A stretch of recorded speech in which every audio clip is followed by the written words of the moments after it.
Marissa Bode's path to the emerald heart of Wicked was never a straight line. It was a winding trail of auditions, rejections, and quiet determinations that mirrored the story's own themes of self-discovery and defiance. As the actress who brings Nessa Rose, sister to Cynthia Erivo's fierce Elphaba, to life in the film duology, Bode has not only inhabited a character but allowed her to reshape the contours of her own existence.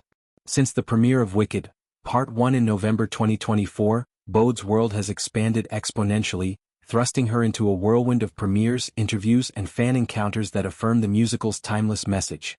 Transformation isn't just for witches, it's for anyone daring to step beyond their emerald curtain.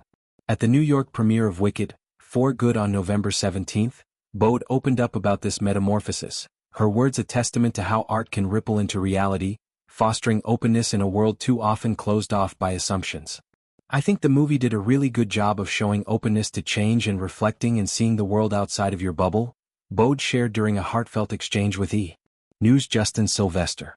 Her voice, steady yet infused with emotion, captured the essence of Nessa, a young woman in a wheelchair whose journey from sheltered dependency to empowered independence echoes universal struggles. Like her character, Bode is a wheelchair user, a detail that infuses her performance with an authenticity that transcends acting. This representation isn't performative, it's personal, drawn from Bode's lived experiences navigating accessibility barriers in an industry notorious for its physical and metaphorical steps. That's something that I hold very close to me, she continued, her reflection a bridge between fiction and her advocacy work off-screen. Through organizations like the Hollywood Health and Society Initiative, Bode champions inclusive casting, ensuring that disabled actors aren't just tokens but storytellers. The impact of Wicked on young audiences has been particularly profound for Bode, who envisions her role as a beacon in a media landscape still starved for diverse visibility. I think for a lot of kids, this might be their first time seeing somebody with a disability. So to be that, and for this to be their first view, is really special, she said, her eyes alight with the gravity of that responsibility. The film's global reach, boasting a Broadway legacy that has enchanted millions since 2003, amplifies this, turning Shiz University into a classroom for empathy. Fans have flooded Bode's social media with stories, children who now see wheelchairs not as limitations but as extensions of adventure, parents who discuss otherness over dinner inspired by Elphaba and Glinda's unlikely friendship. This overwhelming response, as Bode describes it, is a double-edged sword, exhilarating validation mixed with the pressure of perfection. Yet, she embraces it, viewing Wicked as a cultural touchstone that means so many different things to so many different people.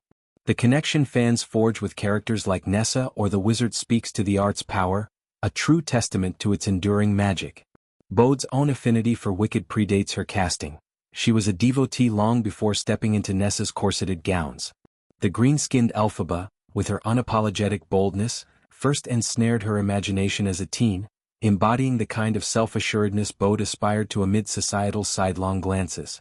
She's just someone who is so bold, who knows herself in a lot of ways and doesn't let outside views sway her, Bode explained, her admiration palpable. And I really admire that in her. I love a strong character who knows what she wants. This affinity flipped the script on set. While embodying Nessa's initial timidity, Bode channeled Elphaba's fire in rehearsals, pushing directors for nuances that honored the character's arc. Cynthia Erivo, whose vocal prowess brings Elphaba's anthems like Defying Gravity to Soaring Life, became a sister in solidarity.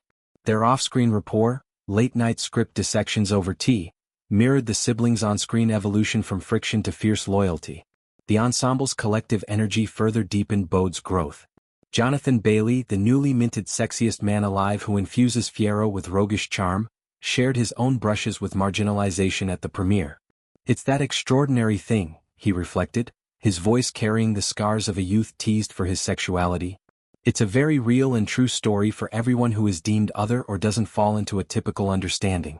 And that is what Wicked is about. It's about otherness and it's about identity and the power of that.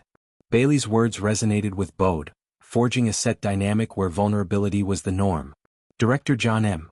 Chu encouraged this, hosting circle shares, where actors unpacked personal parallels to Oz's outcasts. For Bode, these sessions unearthed memories of schoolyard isolation, transforming them into fuel for Nessa's quiet rebellion, her first steps, literal and figurative, toward autonomy. Beyond the glamour, Wicked's production was a logistical marvel, with elaborate sets recreating the Emerald City's opulence and practical effects that grounded the spectacle in emotional truth. Bode's preparation involved months of physical therapy tailored to Nessa's mobility arc, blending her real expertise with choreographed illusions that fooled even the most jaded crew.